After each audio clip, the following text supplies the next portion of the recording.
E assim que tiver, retomamos então. Uhum.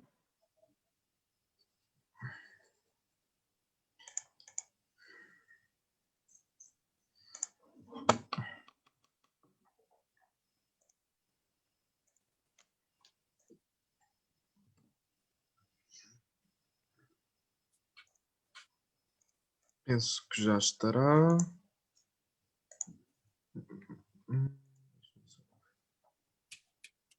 Sim.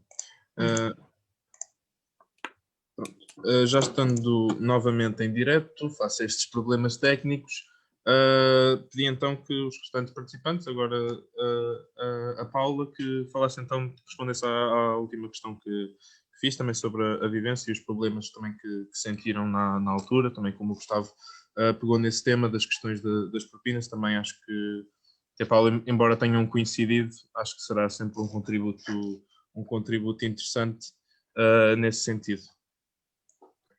Bem, acho que acima de tudo há aqui um contínuo que é preciso sublinhar, não é? Há uma população estudantil que na década de 90 está a frequentar o ensino universitário, que em muitas situações, em muitos casos, eram as primeiras pessoas de algumas famílias que conseguiam chegar ao ensino superior. E isso era uma coisa que se sentia muito. Portanto, os filhos dos trabalhadores, não é? Estavam a aceder ao ensino superior. E isto era considerado como fundamental e decorria até de um processo de luta que era anterior, não é? Que estava relacionado com a prova geral de acesso ao ensino superior e toda a dinâmica de contestação que foi criada também aí. Portanto, a malta saía do ensino secundário, não é? Já em contestação, conseguia aceder ao ensino superior através de números clausos que tentavam restringir, não é? E restringiam muito, e depois era confrontado com esta realidade em que de repente havia uma propina que tinha que ser paga. Os anos que vão desde 91 até 96 são anos de forte contestação, e onde o país voltou a ver coisas que há muito tempo não via, não assistia, não é? Eram acontecimentos que não se davam desde 1975 no nosso país, e que eram cargas policiais sobre estudantes do ensino secundário, sobre estudantes do ensino superior.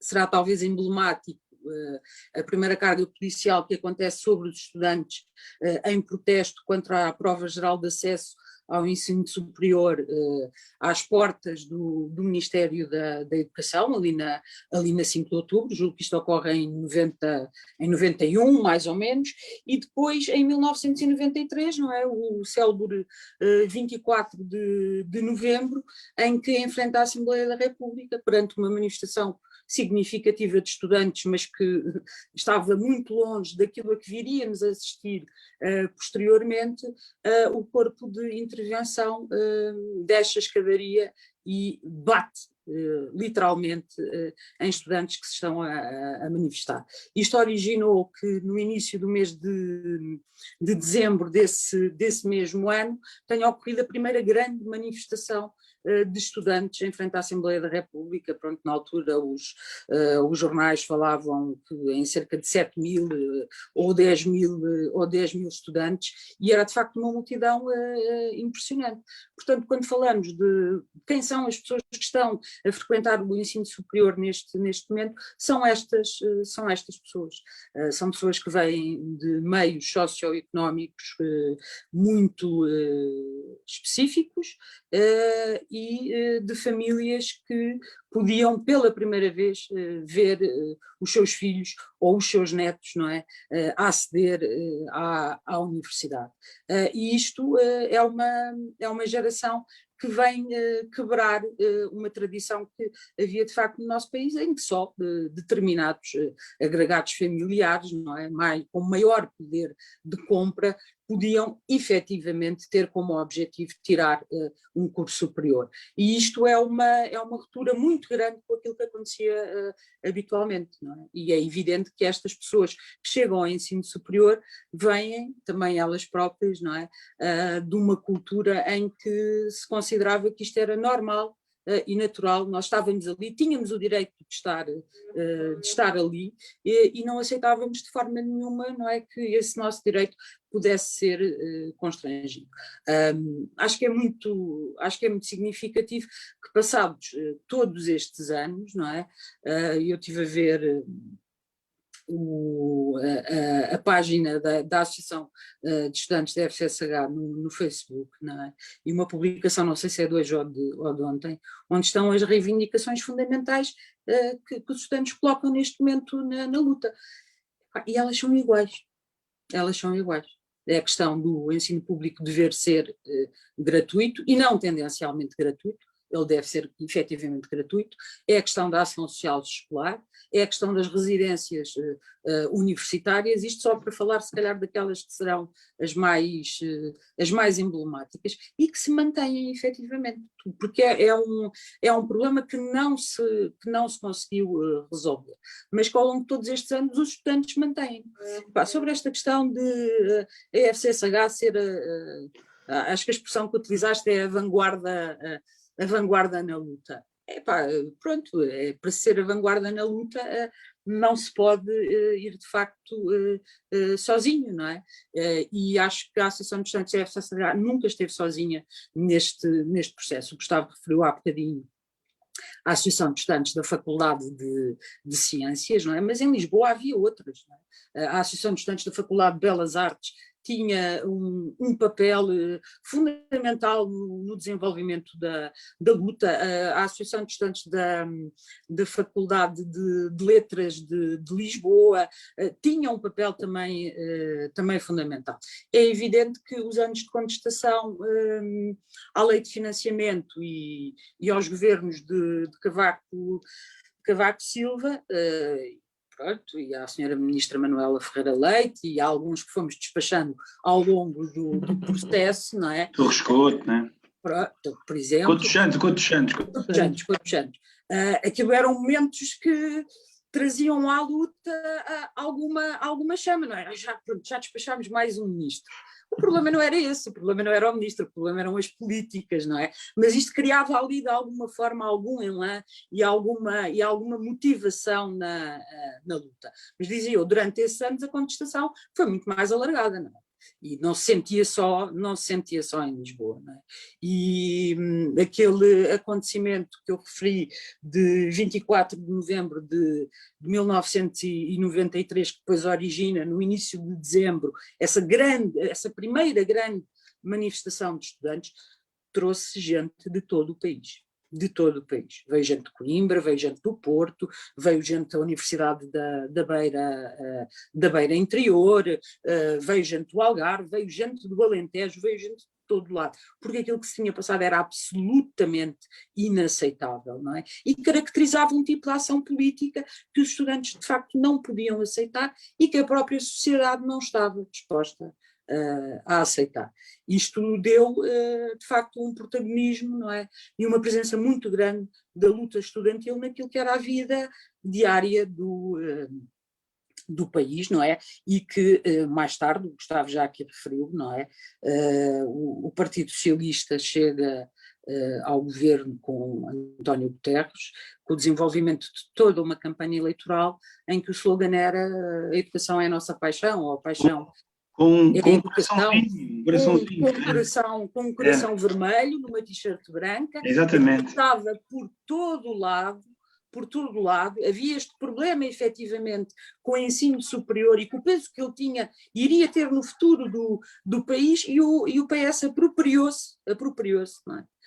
Desta luta, dando-lhe significado, e no primeiro ano as propinas não foram suspensas, nós pagámos foi muito pouquinho, mas pagámos-las na mesma, muito pouquinho. Já não sei qual foi o valor que pagámos, era uma coisa ridícula, mas pagámos-las. elas nunca foram suspensas, nós pagámos. E depois daí para a frente, não é? A paixão transformou-se na tal traição que o Gustavo aqui referiu. As manifestações eram pontuadas por isto, não é? Durante esse período, as manifestações voltaram-se a encher na casa dos 10 mil, 11 mil, 12 mil estudantes, não é? Porque as pessoas sentiram-se efetivamente enganadas. Aquilo foi uma profunda traição perante todo um discurso de período eleitoral e de primeiro ano a ver, vamos lá ver como é que as águas se conseguem parar, não é? E manteve-se durante efetivamente muito tempo, não é? Isto é como se fosse uma prova de fundo em que os sucessivos governos que têm estado à frente dos desígnios do nosso país parecem querer cansar os estudantes pela duração da prova de atletismo, mas eles continuam sempre a resistir e sempre a manter a tónica naquilo que é o fundamental, é que não é o não pagamos porque não pagamos. Não pagamos porque isto é um direito. E não pagamos porque há ainda uma série de fatores, não é? E de patamares que são mínimos e essenciais que não estão, de facto, resolvidos, não é? A ação social escolar, a questão das universidades, a forma como funcionam as próprias faculdades. A FCSH continua a ter a mesma, desculpem aquilo que eu vou dizer, a mesma biblioteca minúscula, não é? Pronto, durante este período foi uma luta constante, não é? Há um projeto para a criação, havia um projeto para a criação de uma grande biblioteca dentro dos terrenos da Avenida de Berna. A maior do país, a maior biblioteca sociais do país, foi o que nos disseram em 98, ok? Pronto.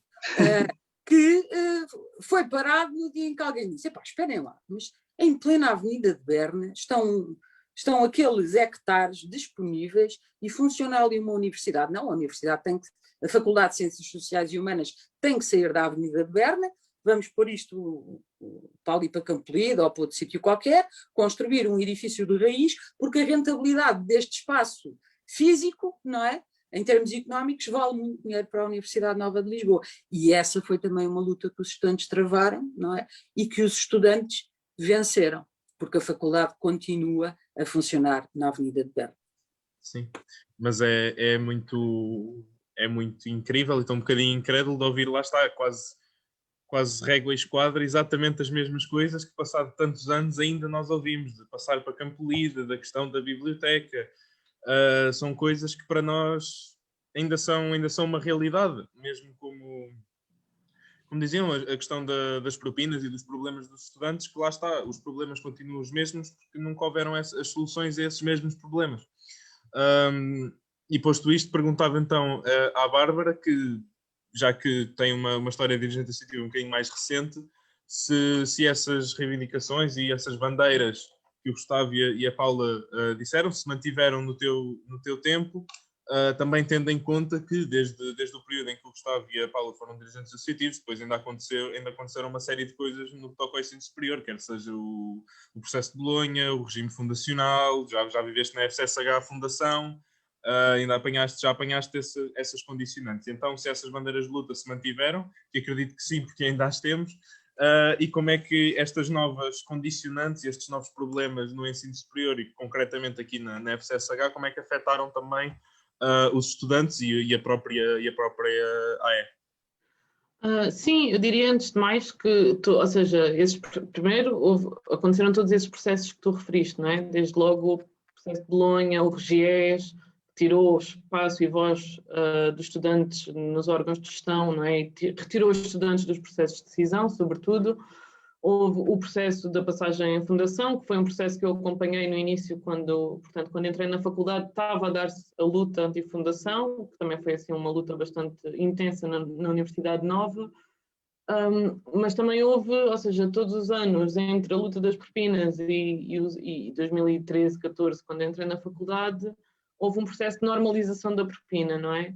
E houve também um processo de esvaziamento político da discussão no seio das associações de estudantes. Eu acho que isto é relevante porque, de facto, quando a luta antipropina não deixa de existir, continua a haver um conjunto de movimentos de estudantes e algumas associações de estudantes que continuam a ter essa reivindicação e a fazer essa luta, não é?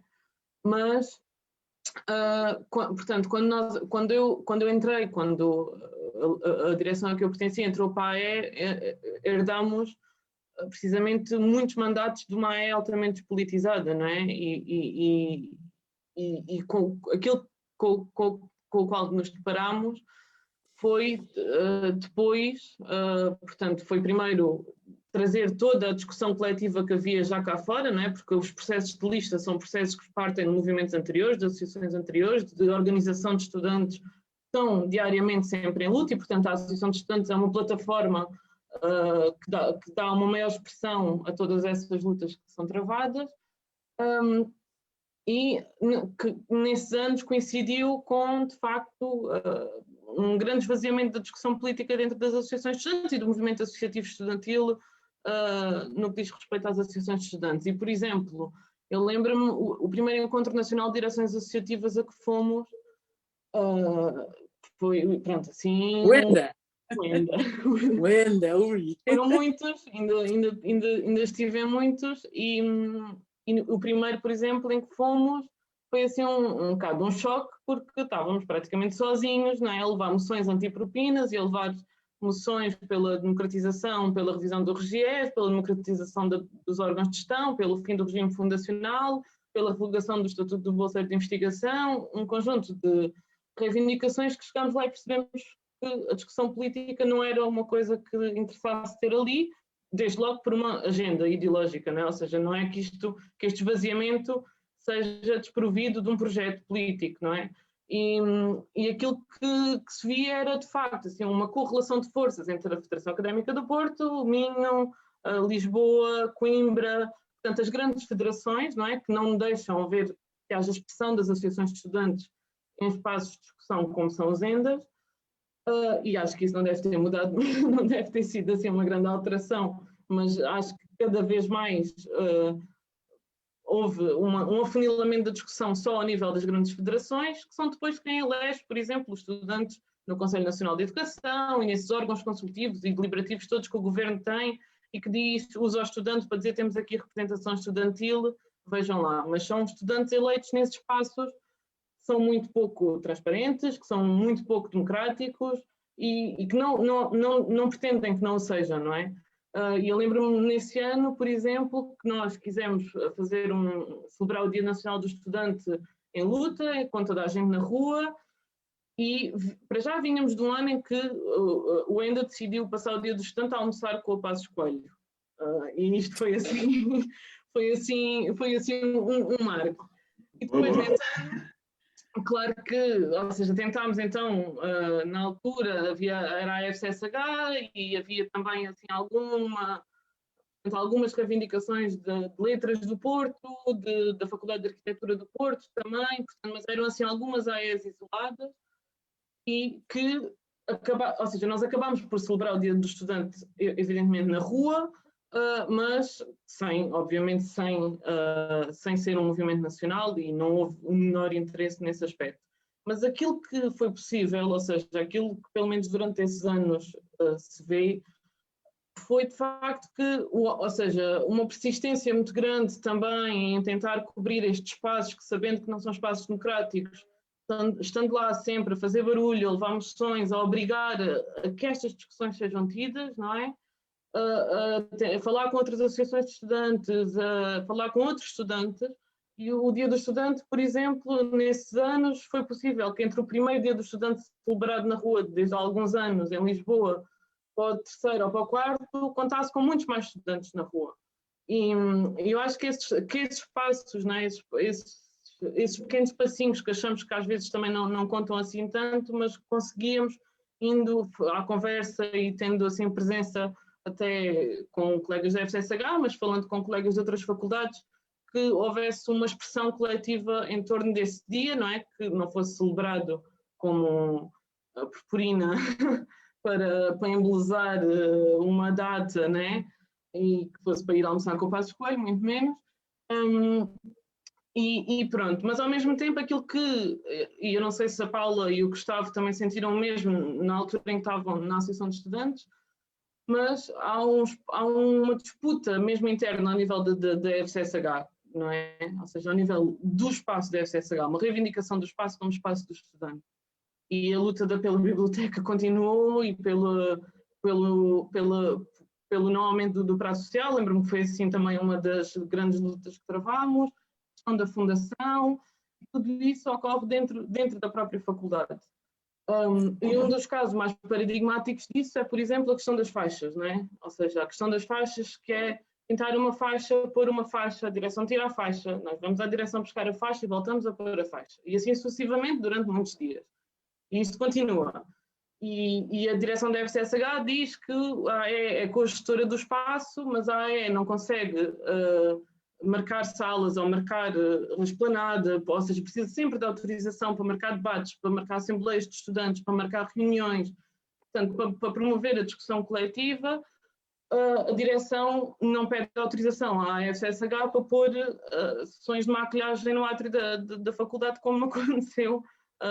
Lembro-me um ano que ninguém conseguia passar porque estava a haver uma demonstração de maquilhagem no átrio, não é? Eu acho que isto é assim, bastante representativo de uma certa visão do espaço que parte muito do próprio projeto para o ensino superior, não é? Ou seja, esta ideia de, eu lembro-me também, por exemplo, quando entramos na AE, a AE era sobretudo financiada por marcas, portanto, pedia-se dinheiro à marca X, à marca Y, e em troca a marca tinha presença nas festas, etc, etc. Foi uma das primeiras coisas que nós cortámos. O financiamento, há financiamento público do IPDJ, dá imenso trabalho, é uma dor de cabeça todos os anos, tudo bem, mas com esse financiamento público nós podemos ter um projeto, não é? E desenvolver esse projeto sem ter um conjunto de contrapartidas, nomeadamente representação das marcas, etc., nas nossas iniciativas, que não é, ou seja, não é esse o projeto para o ensino superior que nós queríamos, não é? Nem é esse o projeto para o ensino superior que nós queremos.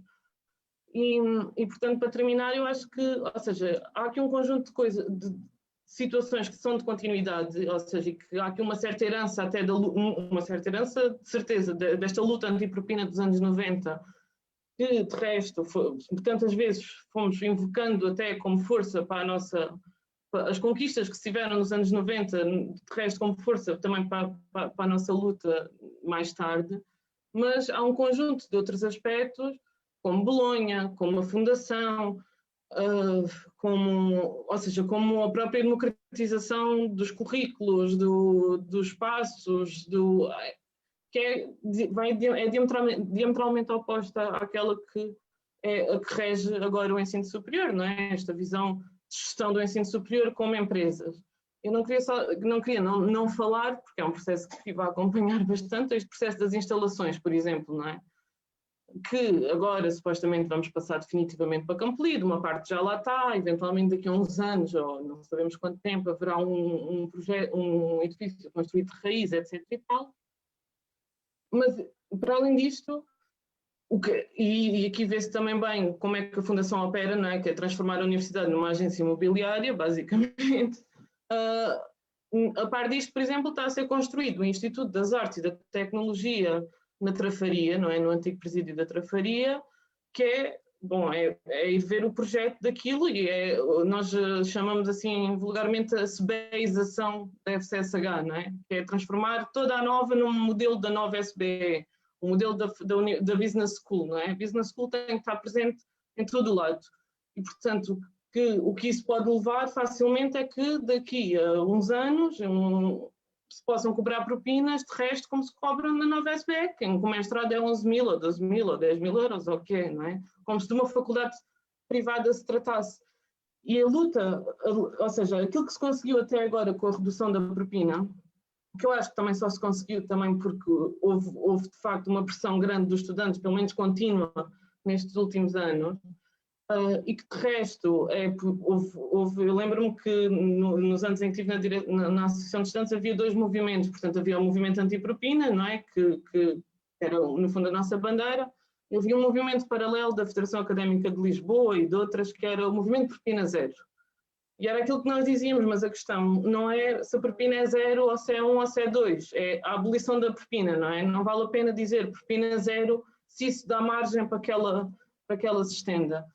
E neste momento, portanto, há uma redução da propina para a licenciatura, uma grande bandeira das instituições nesse sentido, mas mesmo na FCSH, as propinas de mestrado e doutoramento estão todos os anos já bem um bocadinho, todos os anos 100 euros, todos os anos 100 euros.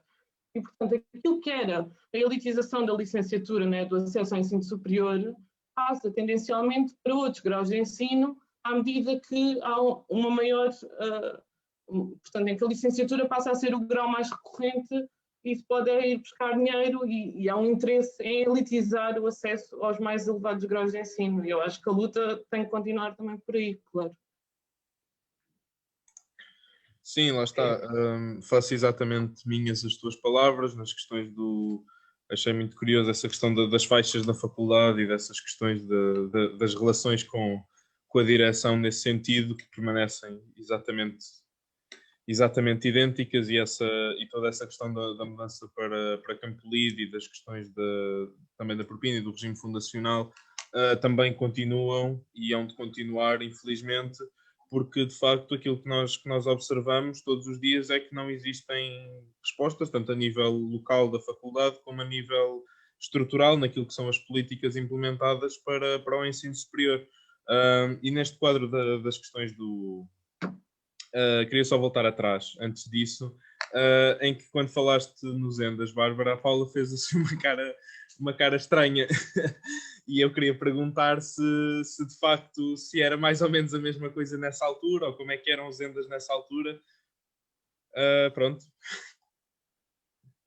Eu tenho que responder a isso com toda a sinceridade. Eu fui a muito poucos Endas, fui àqueles que tinha mesmo que ir. Era tarefa que eu não gostava de ter, e havia outros colegas que apreciavam bastante ir aos Endas. Mas o cenário também aqui se mantém, porque nos Endas aquilo que se estabelece, que acaba sempre por acontecer, e é também parte daquilo que eu retiro do que a Bárbara acabou aqui de nos transmitir, é que é um campo de uma batalha ideológica. É ali que se faz uma discussão claramente ideológica, não é? Mas eu voltava um bocadinho atrás, agarrava aqui nesta questão que o Gustavo colocou na sua intervenção inicial, que tem a ver com as comissões antipropinas. Porque é que surgem comissões antipropinas? E em Lisboa isto era muito evidente. Havia uma alteração nos órgãos dirigentes da Associação de Estudantes. Havia eleições, ganhava uma lista diferente, não é? A Associação de Estudantes vinha de um processo de forte contestação, e a direção que ganhava naquele ano estava mais vocacionada para atividades, não vou dizer culturais, vou dizer lúdicas. Pronto. E havia uma série de estudantes que de repente viam que, então, e a contestação, então, e o dizer não, então, e o fazer oposição a isto, então, e falar nas questões que são fundamentais. E os próprios estudantes arranjavam forma de se organizarem sozinhos, não é? Sem terem uma associação que assumisse o tal papel de vanguarda, que o Zé falava aqui no início também da nossa mesa redonda, não é? E os estudantes juntavam-se e organizavam essa contestação e conduziam essa contestação. E essa contestação ia bem para lá daquilo que se passava nos encontros nacionais de dirigentes associativos, porque é isso que são os Endas, são encontros nacionais de dirigentes associativos, não é? Pronto. Eu lembro-me que alguns já mais para o final da década de 90, ali em 1997, quando é aprovada na Assembleia da República a lei de financiamento, não é? A manifestação à porta da Assembleia da República não tinha 10 mil estudantes, não tinha, porque a traição que se apontava ao governo foi também apontada a algumas academias e a algumas federações, não é? Académicas do país, porque traíram a luta. Traíram efetivamente a luta, não é? Mas ainda assim, não é? Nessa manifestação estiveram representantes de todas as zonas do país, porque o foco de resistência, de luta e de exigência está sempre lá, independentemente das estruturas que ou das pessoas que dirigem, não é, o movimento associativo, não é? Os estudantes têm essa capacidade de também eles próprios se auto-mobilizarem. O processo aí é mais difícil, como é evidente, não é? Porque quando há uma associação de estudantes para ajudar a conduzir o processo é de facto mais fácil. Mas 97 e 98 foram anos de divisão, de profunda divisão, em relação a uma série de coisas que se tinham conseguido juntar e agregar, não é, nos anos em que Cavaco Silva foi primeiro-ministro, não é? E os estudantes não acompanharam aquilo que as suas direções académicas ou federações académicas pretendiam fazer. Agora, dificultou a luta, como é evidente, dificultou muito a luta, mas ela manteve-se, não é? Sim, Gustavo, não sei se queres comentar alguma coisa aqui neste ponto. Sim, duas ou três notas. Em primeiro lugar, uma questão em relação a... tive há bocado para interromper a Paula, mas depois achei que devia ter a oportunidade, sobre esta questão da... para contar um episódio desta questão que a Paula colocava de uns anos de grande democratização do ensino superior, né, a década de 90, da tal primeira geração, né, gente que fazia imensos sacrifícios para os filhos poderem estudar e de repente novamente uma barreira, novamente a propina, novamente o número de clausos, etc. Pronto. E lembro-me disso chegar ao ponto de ser verbalizado dessa forma. Né? Estávamos numa RGA, na faculdade, na rua, né? Onde estão aqueles degrauzinhos de madeira agora, e na altura já estava, e há muita gente, não sei se estávamos na associação, se não, mas gente que compunha e haveria de compor novamente a lista R, na altura era a R, que concorreu e colocou-se a ideia da propina, pronto, ainda por cima, em tempo de crise, de desemprego, etc., era uma barreira. Né? E haver um estudante a dizer, está bem, mas nós também não queremos qualquer pessoa na faculdade, quer dizer, tem que ter assim um certo nível. E aquilo acabou, pronto, foi assim uma RGA, digamos, intensa, até do ponto de vista físico, aquilo depois acabou, pronto, houve ali... Ou seja, só para dizer que isto era poucas vezes verbalizado desta maneira, né? A questão da propina poucas vezes era assumida naturalmente como, não, isto é para deixar alguns à porta, não é? No fundo é o que se faz hoje com o segundo ciclo, não é? Ou seja, o primeiro ciclo menos, também, mas menos, o segundo ciclo é que é para fechar. Portanto, esta ideia é uma ideia de sempre, né? A questão a luta pela democratização do ensino superior. Lembro também, à boleia disto, já agora,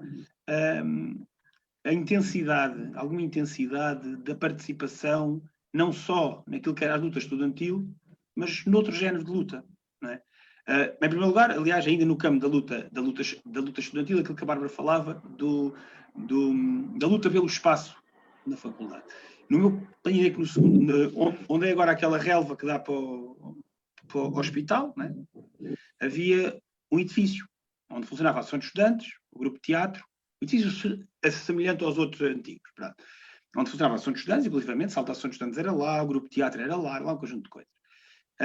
E foi por essa altura, quando eu lá andava, e a Paula, que demoliram o edifício, com interrogações da associação, então, mas o que é que, isto é a Associação de Estudantes, o que é que querem fazer? Com a promessa de construir, e cito, a maior biblioteca de ciências sociais do país.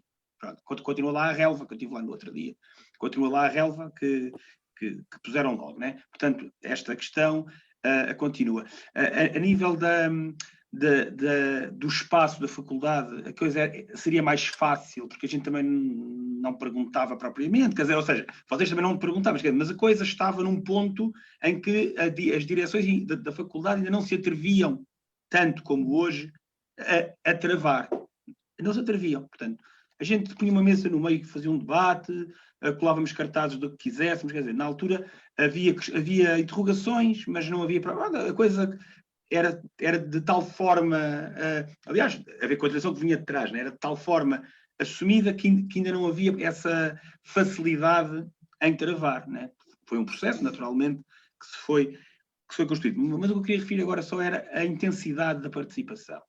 nós estamos a falar, e aliás, a previsão que era, apesar de tudo, menor do que tinha sido anos antes, como a Paula disse, né? A gente tem sempre a ideia que os nossos anos, nós acho que temos sempre um bocado a ideia, ficamos sempre muito insatisfeitos com aquilo que fazemos, porque achamos sempre que era possível ir mais longe, e seguramente era, e que não conseguimos e tal. Portanto, nós olhávamos sempre com algum... para os anos anteriores, 92, 93, 94, né? Aquelas coisas, aquelas lutas que a Paula falou, que não houve tão grandes, houve muito grandes, mas não tão grandes naqueles tempos. Mas lembro-me de uma intensa participação a vários níveis, uma proliferação de núcleos de teatro, de desporto, da rádio. Lembro-me da rádio, na altura foi uma coisa incrível, uma rádio na faculdade era assim uma coisa incrível. A rádio, o núcleo de fotografia, uma participação intensa na faculdade e a participação até em ações de luta que não fossem diretamente relacionadas com o movimento dos estudantes. Por exemplo, a luta por Timor, não é? Mas essa não terá quase havido nenhum português que não tenha participado, mas, por exemplo, a luta contra a guerra na Jugoslávia, não é? Uma coisa de uma grande intensidade ideológica, não é? A guerra humanitária, vamos bombardear, mas é para ajudar, não é? Essa coisa foi assim a primeira agressão militar muito forte, aliás, a primeira guerra na Europa desde 1945, em primeiro lugar. Eu lembro-me na FCSH se pintarem faixas, de porem cartazes, irmos não eram muitos, mas nem umas boas dezenas, talvez mais, de jovens, de estudantes a participar. E, portanto, penso que uma coisa puxava a outra. Não é? Portanto, que esta participação, aquilo que a Bárbara há pouco dizia, das coisas pequenas, entre aspas, as coisas pequenas são muito importantes. Eu acho que não se fazem coisas grandes sem coisas pequenas, às vezes só se fazem coisas pequenas, não se deve fazer coisas grandes, mas essas coisas pequenas um dia vão ser coisas grandes. Não é? Portanto, o que não pode acontecer é não se fazer. O que não pode acontecer é não haver alguém que diga não pode haver propinas, porque isso é que não pode acontecer. E tal como nós chegámos muito insatisfeitos, porque tínhamos ido, tu falo de mim, tinha ido às manifestações da PGA anos antes, e aquilo rebentava por todo lado. Ouvia o meu irmão mais velho contar, foi uma manifestação que se perdia de vista. E a gente fazia uma coisa grandinha, mas não era assim tão grande, havia um bocado dessa insatisfação. Hoje vejo as coisas já com outros olhos.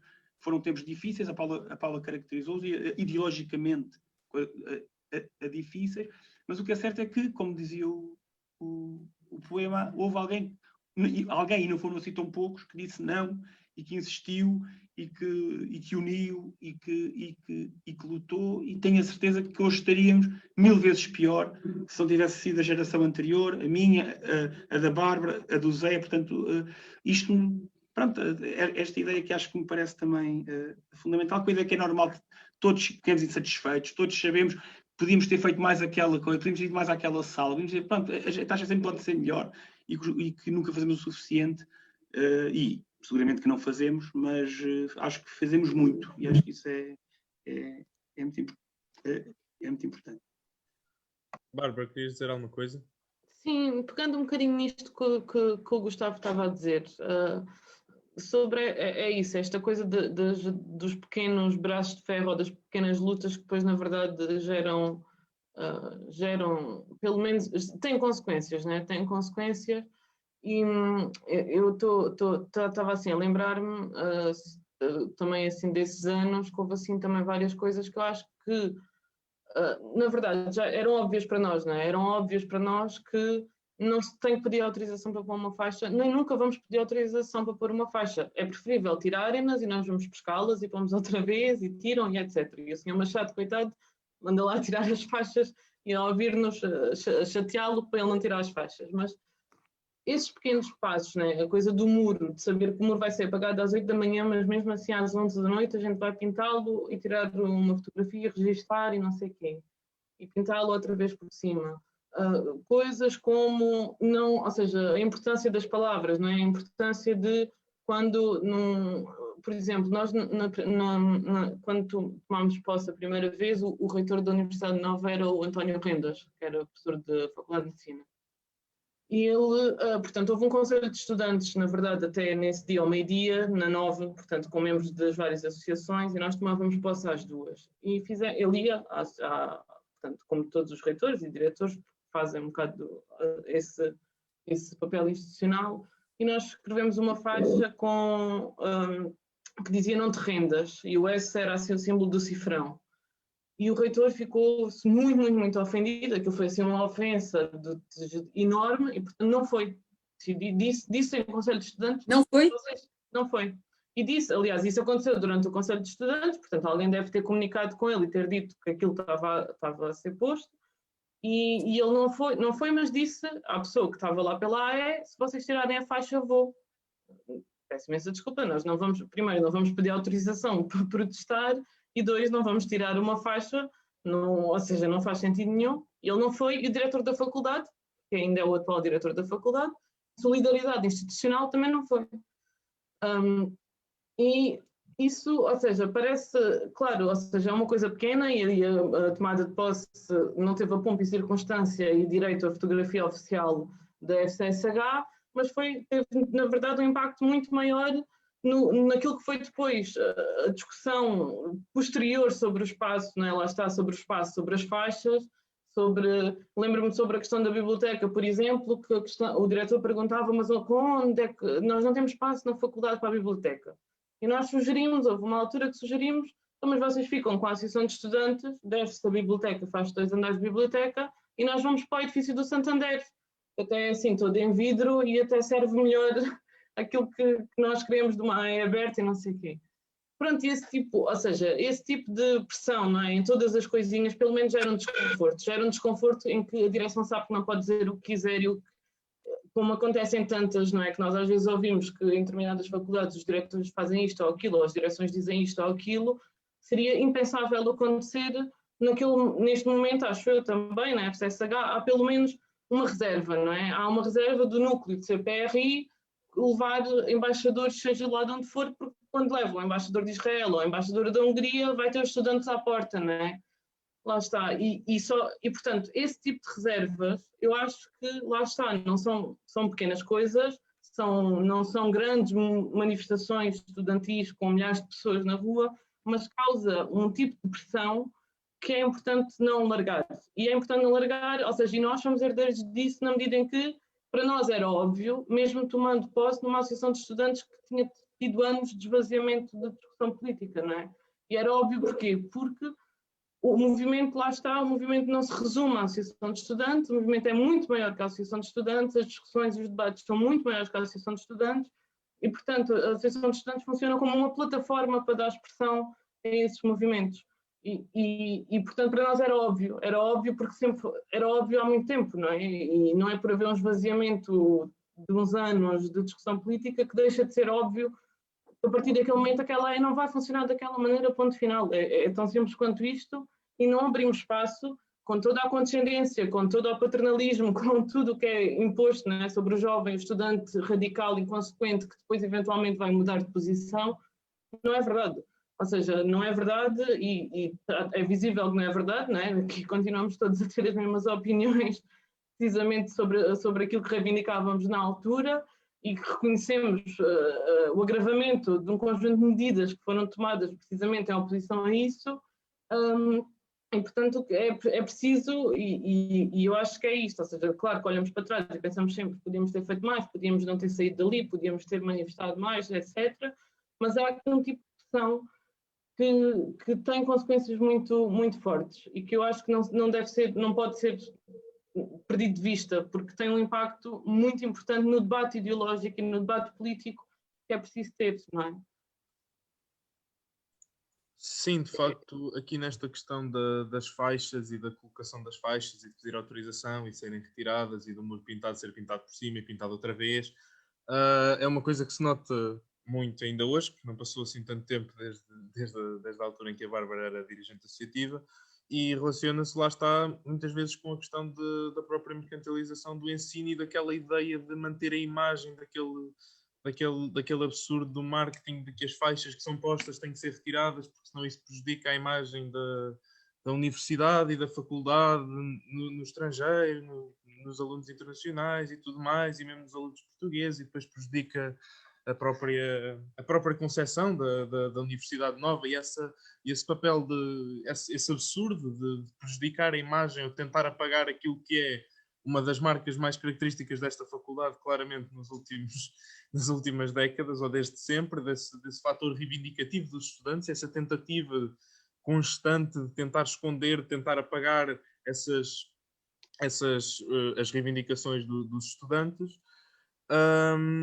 E isto leva-me também a querer perguntar ao Gustavo e à Paula se esta questão da própria mercantilização do ensino, no caso concreto da FCSH, como a Bárbara dizia, é a SBEsização das faculdades, se isso já se sentia nessa altura, desta visão do ensino superior como um mercado, dos estudantes como clientes, e particularmente no caso da FCSH.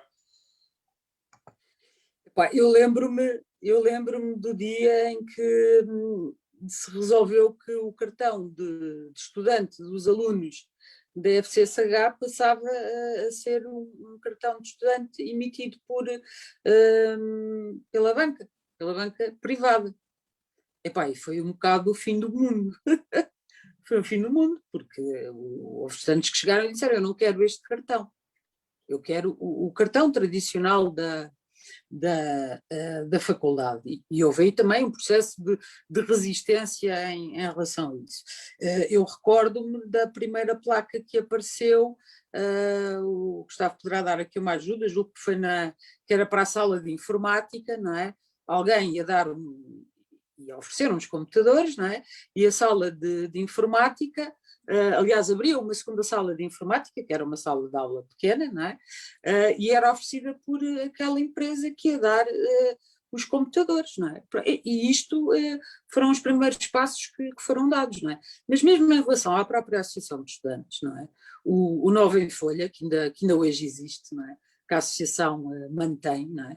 Que é um jornal já com uma longevidade muito grande, não é? É um jornal produzido por estudantes e por uma associação de estudantes. Eu lembro-me de sermos profundamente assediados, não é? Por algumas marcas, não é? E principalmente da banca privada, não é? Que tentavam a todo o custo pagar a edição do jornal, ainda nos davam ali mais umas migalhinhas, não é? Mas queriam a última página do jornal. Pronto, e nós, lembro-me de uma vez de estar numa reunião com uma dessas pessoas do marketing da banca, não é? E eu e as pessoas que estavam na reunião termos dito claramente: nós aceitamos, não é?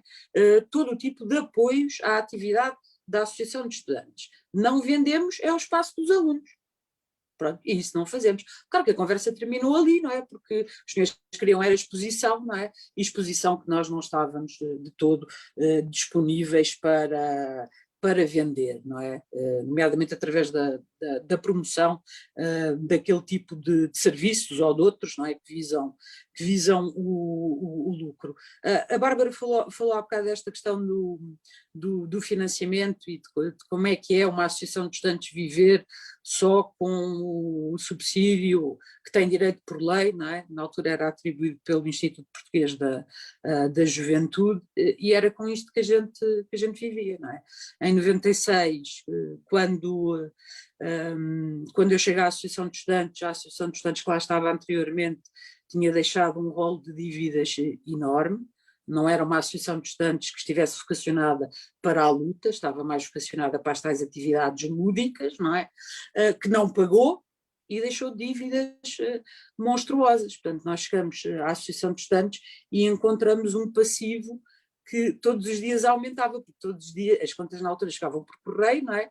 Cada vez que a gente ia buscar o correio era mais uma coisa para pagar. E foram 2 anos muito difíceis dentro desse ponto de vista. E a gente teve que procurar formas, não é, de encontrar parceiros que nos ajudassem a manter a atividade da associação. O Gustavo provavelmente terá memória disto, nós íamos a todo lado. E da forma mais displicente deste mundo, não é? A gente ia à Gulbenkian, pedia uma reunião e explicava: nós queremos ter atividade, mas não temos dinheiro. Como é que vocês nos podem ajudar? E era isto, não é? Nós íamos à Culturgest, nós íamos à Câmara Municipal de Lisboa, nós andámos por todo lado e conseguimos resolver assim uma parte muito significativa dos problemas que nos eram colocados. Depois esta ideia deste logro, não é? De que as faculdades devem ser espaços absolutamente higienizados, não é? Tudo muito, muito estruturado, para esta ideia de negócio, não vou usar nenhum tipo de estrangeirismo, é mesmo assim, é negócio, não é? E a nossa língua é muito rica, não é? E a gente sabe o que é que significa dizer negócio, pronto. Não vamos mascarar, é isto, não é? Esta ideia de negócio é extremamente perigosa, não é? E de higienização, nomeadamente porque é também um logro, não é? Porque antigamente era preciso viajar para perceber as coisas que aconteciam nos outros sítios, não é? Hoje em dia já não é preciso viajar. Hoje em dia a gente senta-se em frente a um computador e pode ver o que é que acontece, não é, nos grandes centros universitários europeus ou norte-americanos. E aí também há contestação.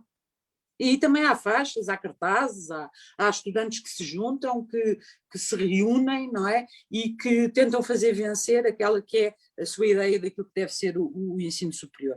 No tempo em que eu andei na FCSH era absolutamente impensável, não é? Pedir autorização para fazer fosse aquilo que fosse. Pronto. Nós precisávamos de um auditório, de uma sala, para realizar algum tipo de atividade, e isso requeria saber quando é que as salas não estavam ocupadas, não é? Quando é que não havia aulas. Nós enfiávamos-nos no elevador, chegávamos ao 7º andar, não é?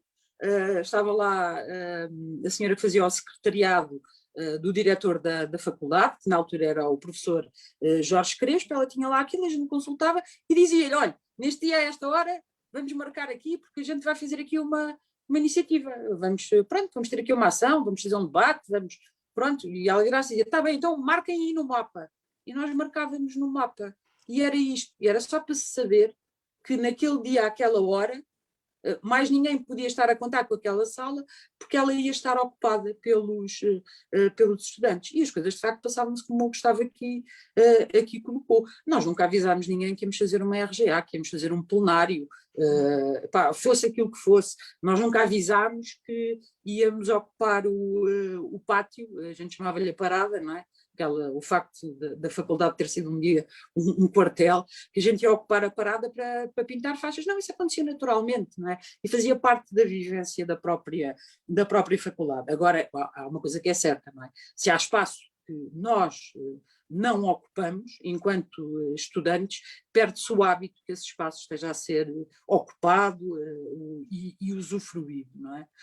Acredito que depois de alguns anos em que a contestação na FCSH esteve parada, seja extremamente difícil, não é? Voltar a enquadrar este tipo de coisas como sendo naturais, como fazendo parte daquilo que é e que deve ser a universidade no nosso país, que é a própria discussão, não é?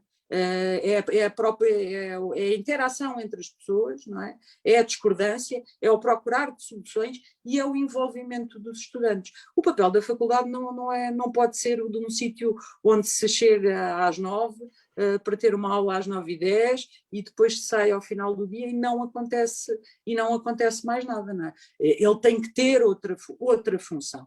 E a FCSH, efetivamente, durante muitos anos teve essa função, as coisas funcionavam assim, até mesmo para a realização de festas, não é?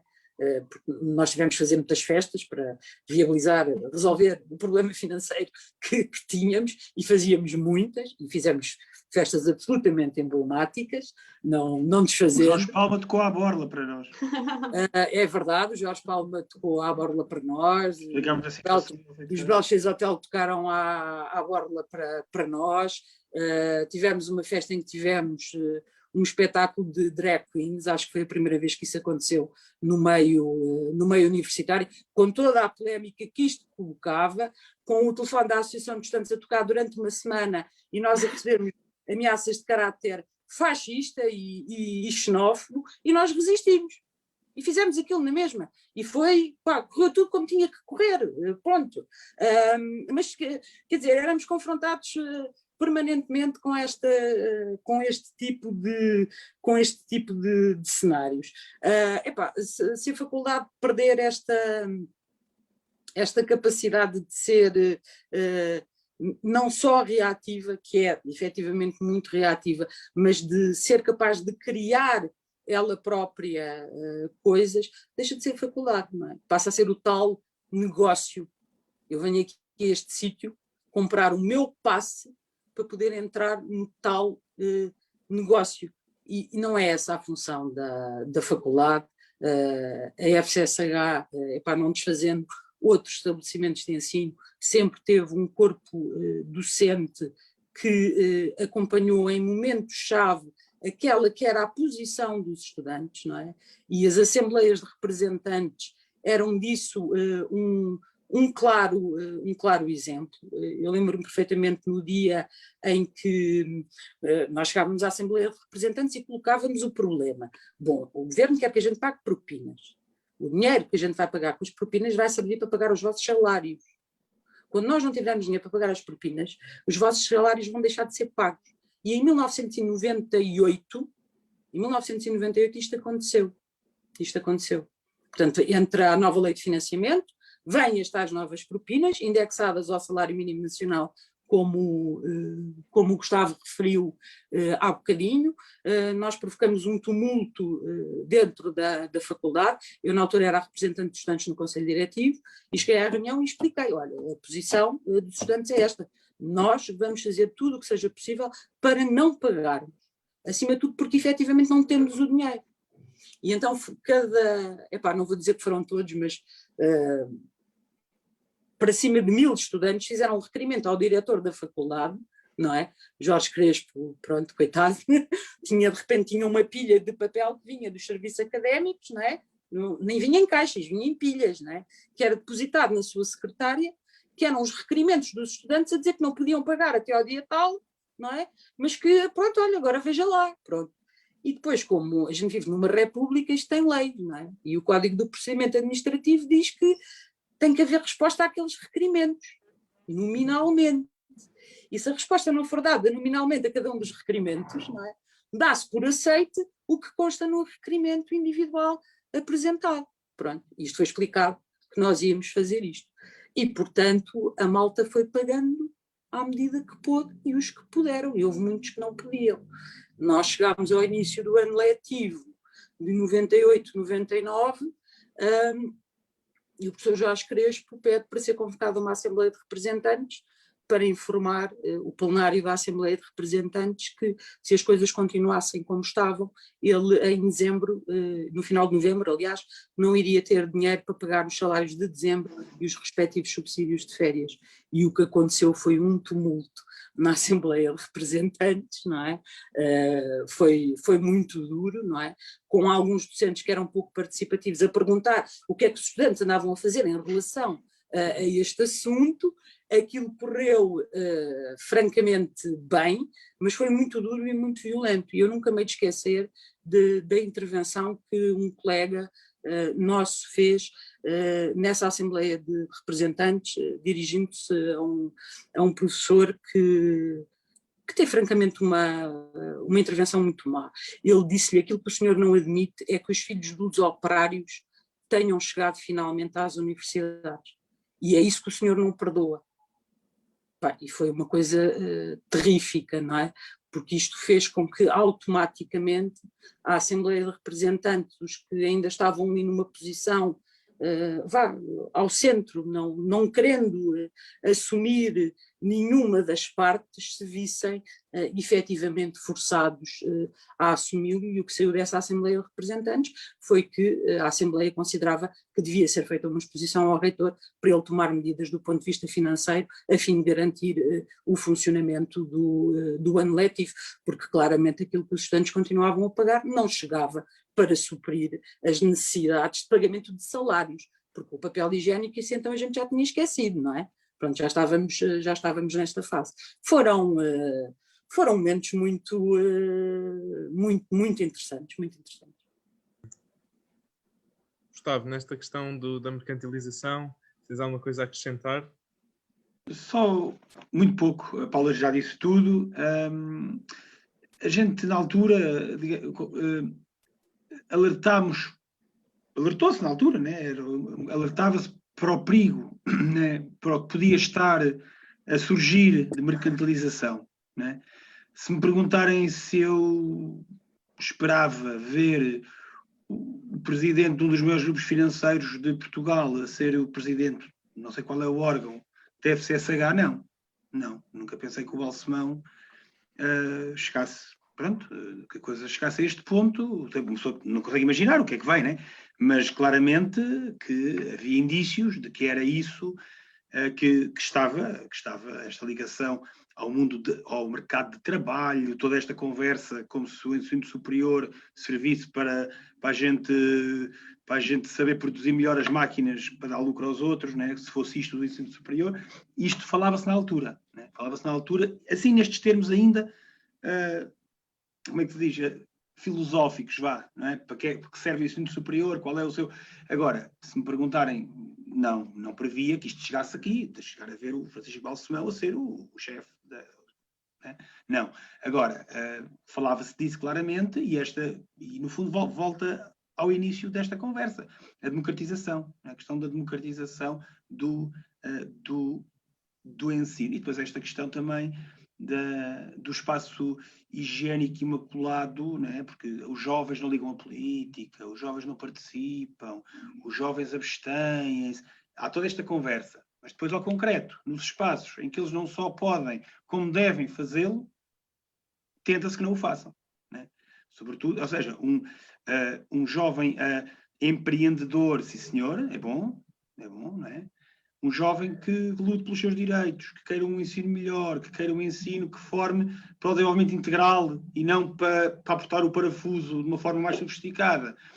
Isso é posto de lado. Né? Portanto, entendam-se, né? ou querem malta participativa, porque é como dizemos há bocado, a participação, a consciência para o voto de qualidade, digamos assim, está intimamente ligada à participação no dia-a-dia, na resolução dos nossos problemas. Portanto, não vale de nada fazerem teses, debates na televisão sobre como a geração que é recorrente, não é? Hoje é a geração que não participa, no nosso tempo era a geração rasca. Portanto, essa questão, esse paternalismo em relação aos jovens surge em todas as gerações, até por aqueles que sofreram o paternalismo no seu tempo, não é?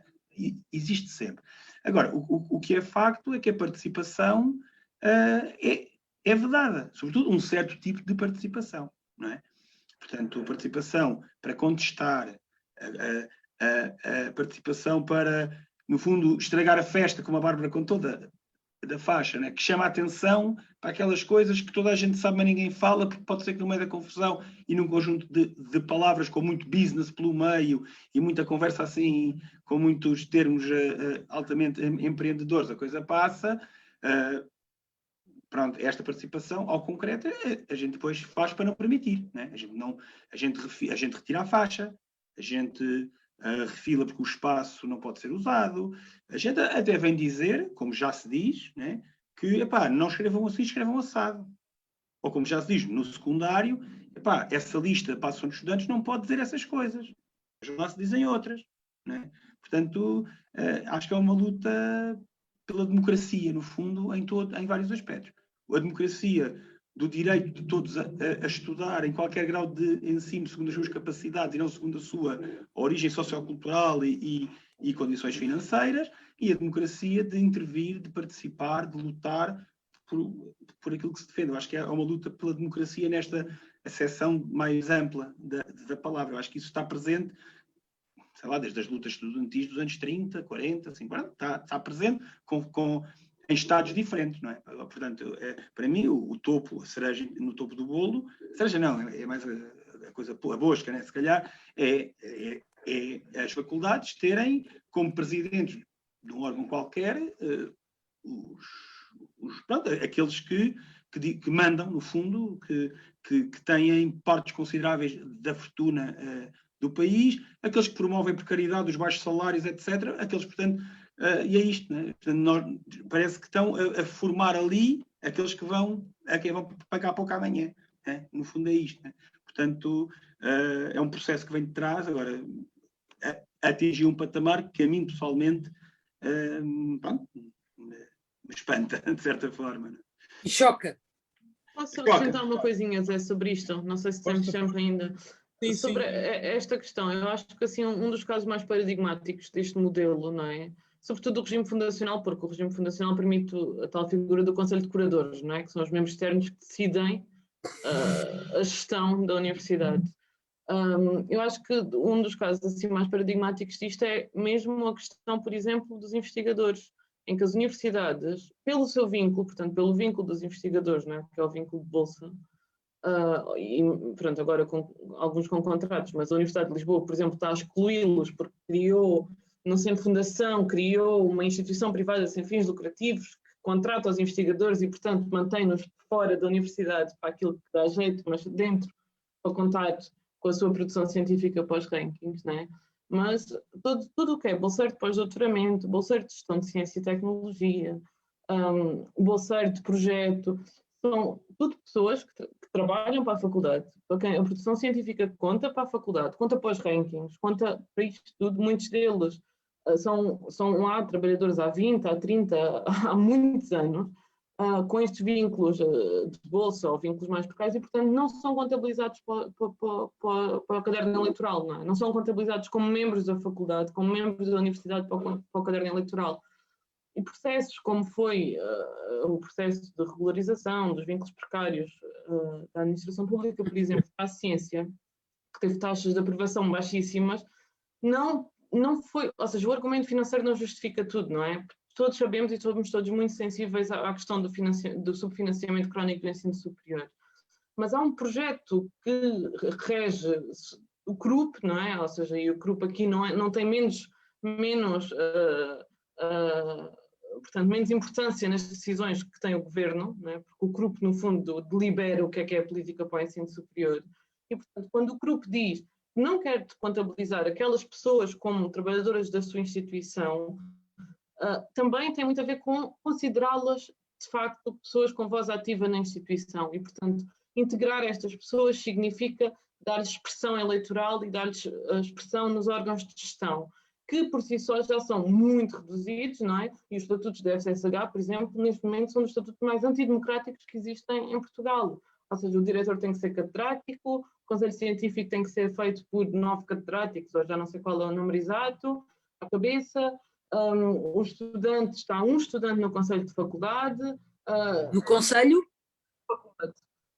Portanto, o conselho de escola, não é? Há um, ou seja, e poderiam ser mais se reduzissem os membros externos.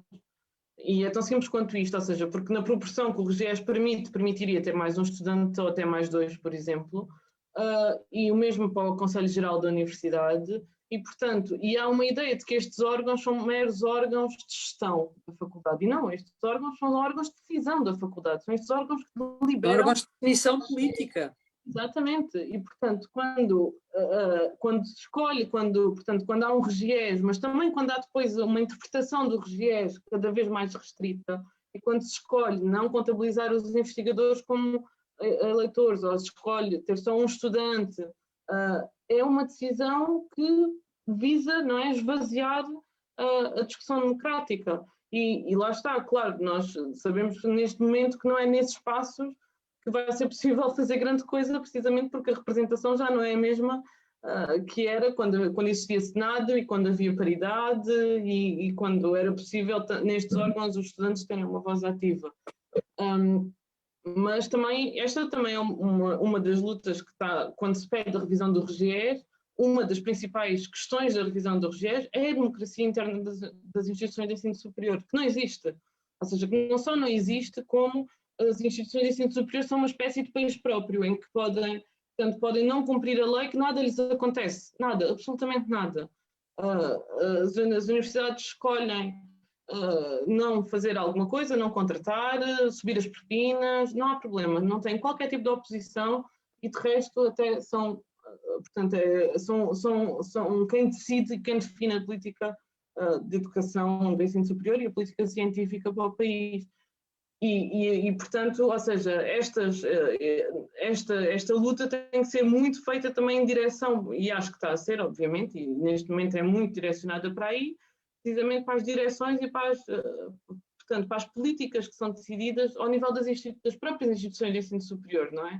Que são o espelho de um projeto para o ensino superior que visa, é isso, voltar a elitizar o máximo possível nos mais altos graus de ensino, que visa um projeto de caridade, não é? Nesta lógica do, nós até deixamos o pobrezinho vir estudar, arranjamos aqui umas bolsas, vamos tentar ser mais flexíveis, portanto, sempre nesta lógica da caridade, não é? E sobretudo, muito numa lógica do paternalismo e da condescendência com os jovens que dizem não, nós não aceitamos este modelo e queremos outro modelo e sabemos que modelo é que queremos para a ensino superior. Sim, estou completamente de acordo nesse sentido, mesmo nessa própria questão da mercantilização e das próprias questões de empurrar e de esvaziar e de higienizar o espaço da faculdade. Por exemplo, o Gustavo falava de pintar faixas no meio, ou o Gustavo ou o Paulo, já não me lembro, de pintar faixas no meio da esplanada ou do pátio, etc. E agora, e a Bárbara certamente que sentiu isso, empurram-nos para os buracos mais escondidos para não estarmos à vista de ninguém, para não perturbarmos a imagem da faculdade. E pronto, certamente que teríamos muito mais que conversar aqui nestes aspectos. E agora, como assim uma pequena nota final, gostava de pedir a cada um de vocês que desse assim uma palavra de força, ou uma palavra àqueles que ainda hoje frequentam o ensino superior e que lutam todos os dias pelos direitos e pelas reivindicações, muitas delas que vocês próprios também lutaram, e que ainda não viram solução, e que portanto ainda existem muitos jovens nesse caminho. E gostava de pedir também uma palavra de força para esses jovens, e o que é que lhes gostariam de dizer nesta altura. Uma coisa muito breve, muito brevíssima, se calhar começando pelo Gustavo, depois a Paula e depois a Bárbara. Eu não vou dar conselhos a ninguém, na medida em que cada um saberá no seu tempo o que é que está a fazer, mas o que eu acho que é importante, até aliás esta conversa mostrou isso, é que a única luta que não se ganha é que não se trava. Pronto. E a gente às vezes pode não ver a vitória enquanto o objetivo que nos levou a lutar concretizado, mas a mobilização, o esclarecimento, a participação, deixa sempre sementes, nem que sejam outros a colhê-las mais à frente. Penso que a única mensagem é lutem continuem a lutar por aquilo que defendem, pelos direitos que têm, pela democracia, pelo ensino superior a que têm direito, no fundo, pelo futuro deles e do país.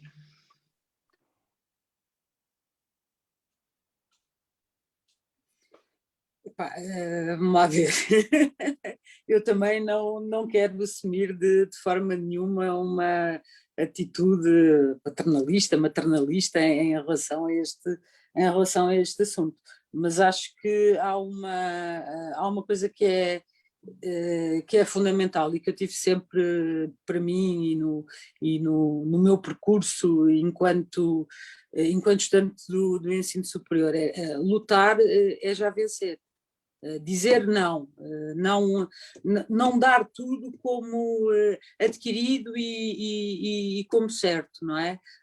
Perceber que vem esta linha orientadora da reitoria ou da direção da faculdade ou do ministério ou do governo, mas isto não faz sentido ou não é aceitável, não é?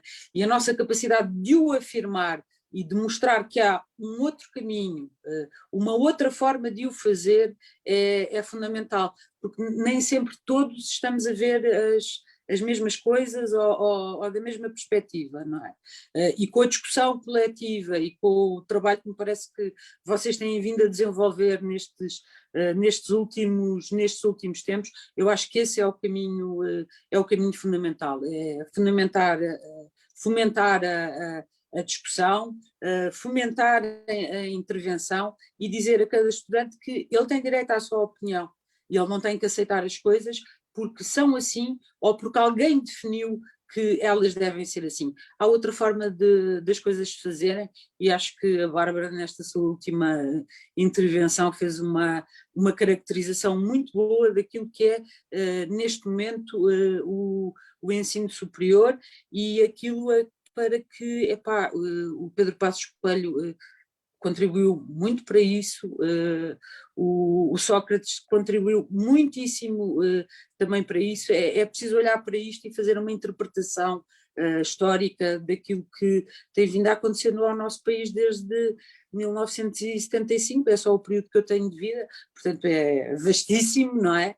Mas é um período do qual podemos tirar muitos ensinamentos para o trabalho que há para fazer ainda e que vocês têm pela frente e que acho que estão a agarrar nesta bandeira de vanguarda na luta de forma muito firme, e acho que isso é absolutamente fundamental nesta altura.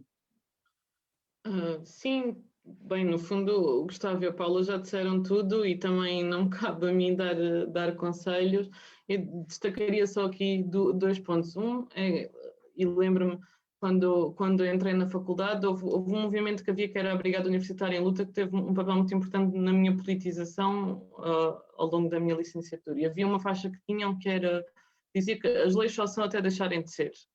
Não é? Eu acho que esta faixa espelha muito bem isto tudo que estamos aqui a falar, não é? Ou seja, nada é uma inevitabilidade e, portanto, só é uma inevitabilidade até deixar de ser. E, portanto, é possível deixar de ser.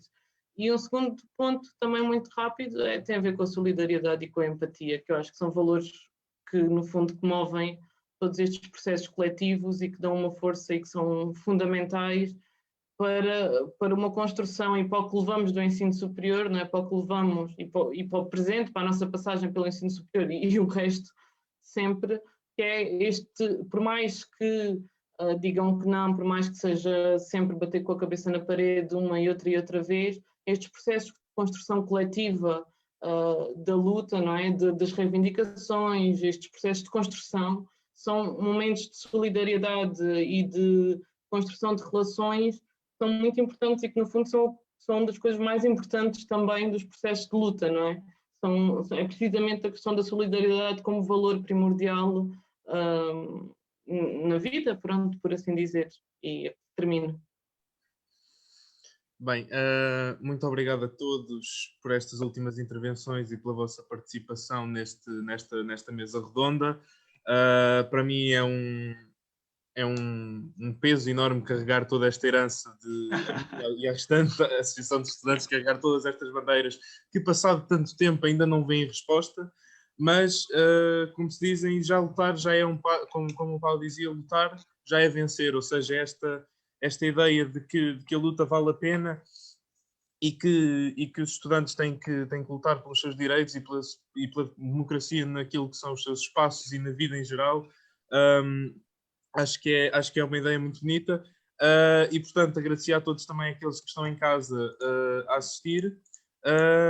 E pronto, posto isto, acho que a melhor maneira de terminar, e tendo em conta ter aqui tantos ex-dirigentes da AFCSH de períodos tão diferentes, uns mais recentes e outros mais antigos, acho que a única maneira de terminar isto, tendo em conta que claramente vemos que todos, mesmo passado muito tempo, ainda mantêm as mesmas convicções e as mesmas posições para aquilo que era e aquilo que continua a ser a sua ideia para o ensino superior. Acho que a ideia de que vale a pena lutar é isso mesmo e que há sempre, mesmo não vendo os objetivos, que vale a pena reivindicar, vale a pena ser intransigente, vale a pena dizer que não é assim, porque, como a Bárbara dizia, as leis só são leis até o deixarem de ser. E, portanto, com isto, termina assim esta mesa redonda.